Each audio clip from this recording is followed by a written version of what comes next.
Alam nyo mga kaibigan, ang babae, hindi yan sinasaktan. Sinasaktan yan sa pamamagitan ng sarap. Kaya, amoy mo yung kilikili.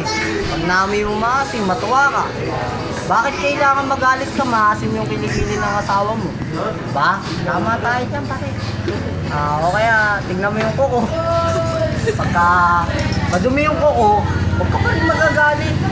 Kasi, hindi naman sinasaktan ng kuko dahil kusang namamatayan. Ba, may murder, pre? Nga ka, Bondong. Dito ka sa tabi mo dadasal ako ka. Ama namin, sumasalangit nawa, aksan ng kaluluwa. Itong mukhang to. Tignan nyo, focus nyo, focus. Focus nyo yung camera sa akin. Ang marami na akong pinayak na babae to. Kasi kada lalapit siya sa babae, bigla siyang naminingot ng kayo na. Ayun ang dami na unang kaso. Merong robbery papa. Nagnakaw ng kanin. Tama na.